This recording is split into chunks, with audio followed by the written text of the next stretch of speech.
Hello there, everyone, and welcome to Radiant Moon Tarot. My name is Victoria. We've got your daily reading here for Wednesday, May the 6th. Okay, guys. So, as I explained over the last couple of days, the fun continues. The moon is still in Capricorn, so we do have a heavier influence of Saturn going on. So we've got a focus on our goals, ambitions.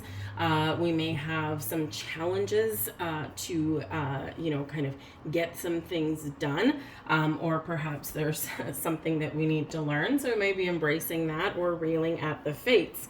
We have a square first thing this morning. Okay, to start off your day, yay! It's between the moon in Capricorn and Saturn in Aries. So Saturn in Aries can be about a new beginning. It can be about things that we want to power through or take action on, but there's like a restriction or a limitation there that may come with Saturn. There might be something that we need to work through first before we can move forward. Saturn and Aries energy really don't get along, okay? Hence the square a little bit. And so, because Aries is the go-getter energy. It's impulsive, it's firecrackery, it's I want to just go out and do my thing, I want to go out and have fun, I want to go and I need to take action. And Saturn is like, hang on a second, come back, Jack. And so it's like, there's this little bit of a tug of war sometimes with that. However, Saturn in Aries can actually be helpful for things we want to do, because Saturn does tend to be impulsive and Saturn surely is not. And so it can serve to kind of calm down some impulsive energy, which actually can be very helpful, granted frustrating at the same time. Okay, so this could be where that square comes in. There could be something going on here for you today, because the moon in Capricorn, there could be something to do with your job. So maybe your job is putting restrictions on you. Maybe you know how to solve something, but your boss is not necessarily on board.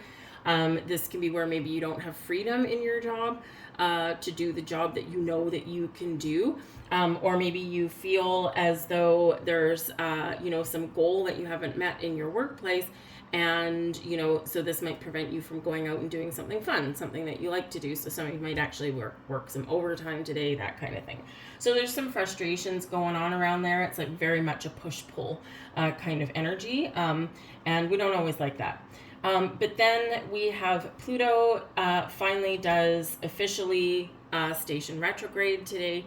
Okay, and this is 8:34 in the morning Pacific time, okay, and 11:34 in the morning in the east coast of North America.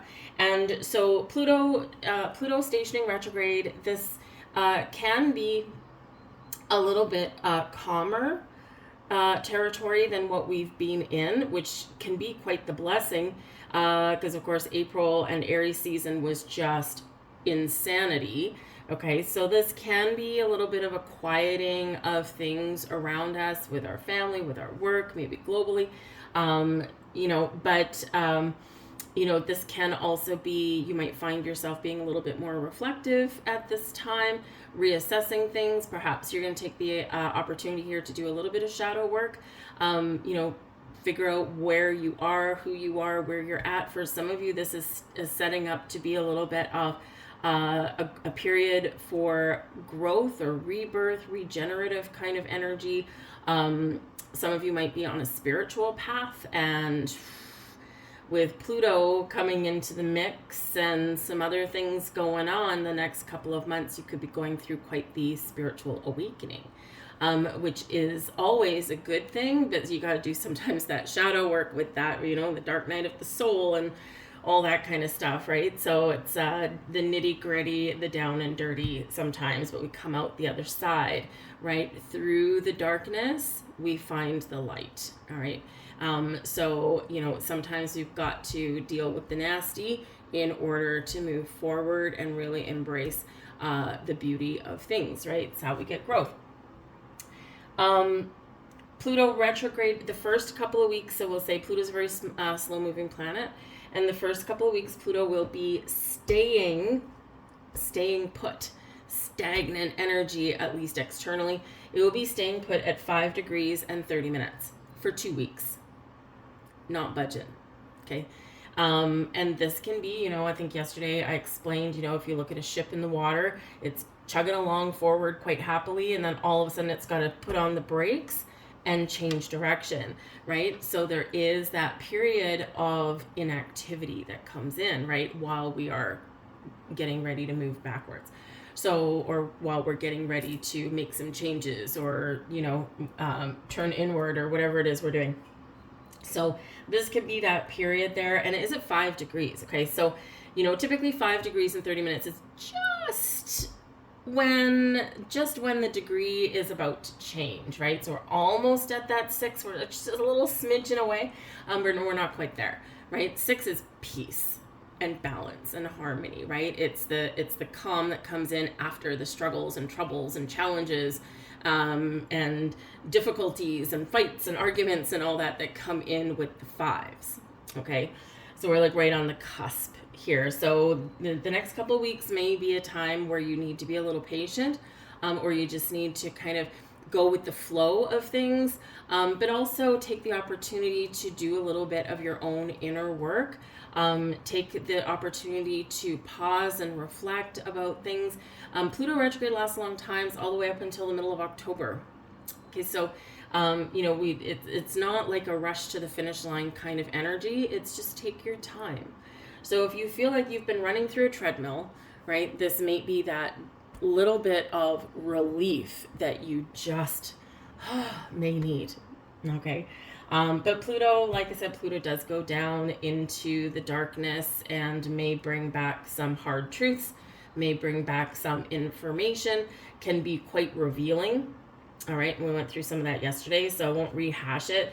But because the moon is also in Capricorn, it can be something with governments and structures and all that fun stuff. And it might not be pretty information that we get, but it can actually show where changes need to be made.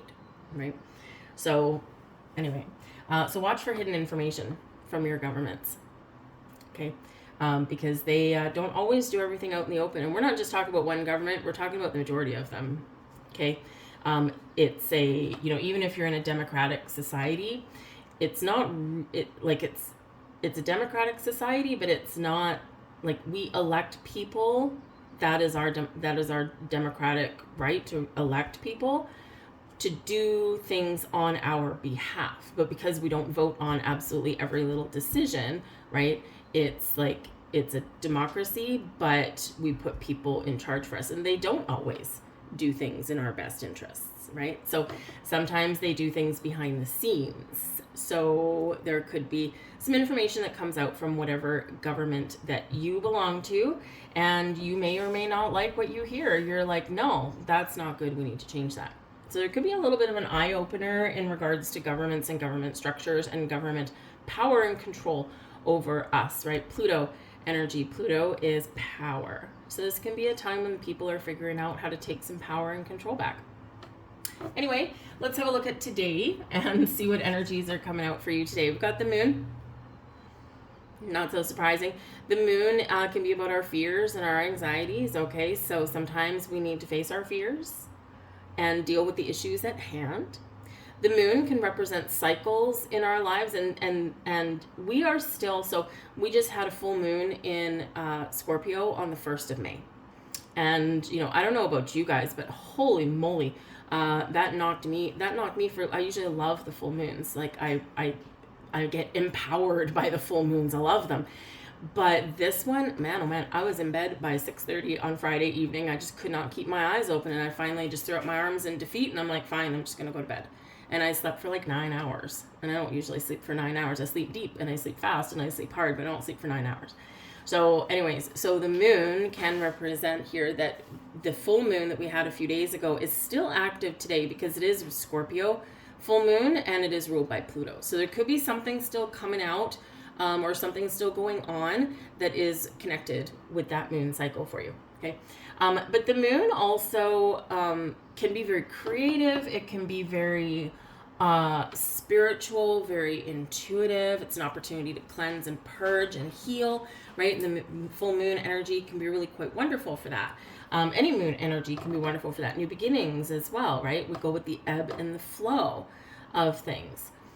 It is Pisces energy in the tarot. Pisces is ruled by Neptune, and we did have a square with Neptune just the other day. So there could be something going on, over in the Middle East with that. But the moon casts an illusion. And so with Pluto digging deep, there could be something, some news or something that comes about, about that kind of region. But the moon is also a reminder that in the shadows, the moon can cast an illusion. So not everything is as it seems. So you may need to get some clarity or shine a light on something to see what it really is. All right, so ask some questions, get some more information, take out a flashlight, because there's something here that may not necessarily be what it appears to be.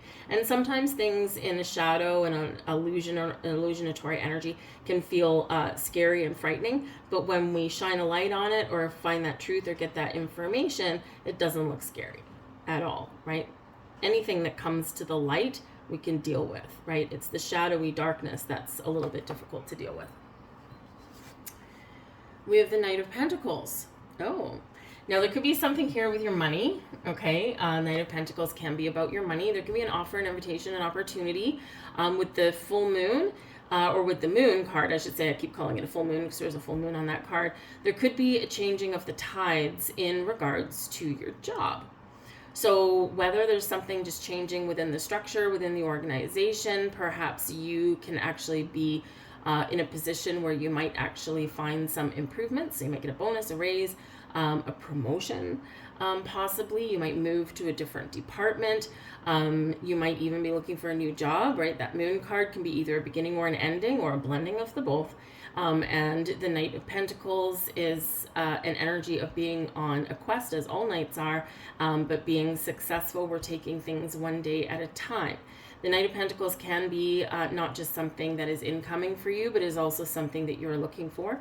And the Pentacles energy can be about money and resources. It can be about investment opportunities, that kind of thing.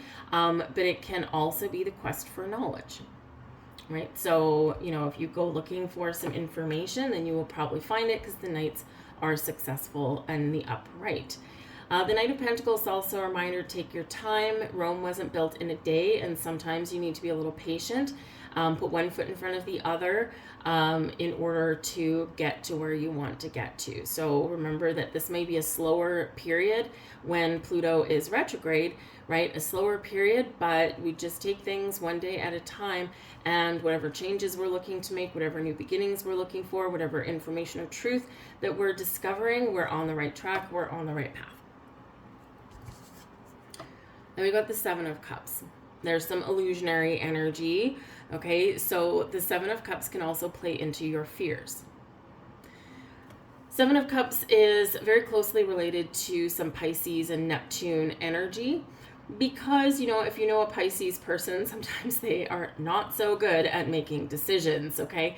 And it is because sometimes we daydream, sometimes, we kind of imagine something, but we can get stuck in that imaginary cycle. We can get stuck in a daydream. And so the Seven of Cups says you may have a lot of different opportunities. You might have some options, some choices to make. But might be a little bit of a hesitation to do that, right? Because there could be fear. What's under all of these cups? This one here has some water flowing out of it. It can be healing. It can be wonderful. This one here, we don't know. This one here, this red one, has a poisonous snake coming out of it.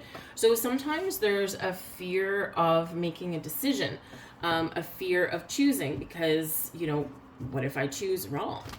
But by the same token, what if you choose right? Right? So the Seven of Cups is sometimes this: I've got something that I want, I've been dreaming about, but I don't know where to start. And that's where the Knight of Pentacles can come in, who is very detail-oriented, very practical, got his feet on the ground, and so this energy can really help you. So there might be a person that you may seek out for a little bit of help, but you may just need to, kind of get your head out, get your feet on the ground, and kind of get your head screwed on straight, as my dad would always say, right? He would always say that if, sometimes, because I look like I'm procrastinating sometimes, though I'm really not. I got a lot of things going on internally, but he'd be like, if your head wasn't screwed on straight, you'd forget it, you'd leave it behind, kind of thing. So just make sure your head's screwed on straight there. Anyways, but the Seven of Cups can be a little bit of confusion. It can be a little bit of hesitation. Okay, we're in a fog, right? And so that Knight of Pentacles, I feel like, will help you to clear away the fog and to take a step or ask the right questions or whatever that happens to be for you. But your imagination can be a beautiful thing. So let's turn over some. I've brought out the Oracle of Pluto today. We've got the porcupine. We've got the frog.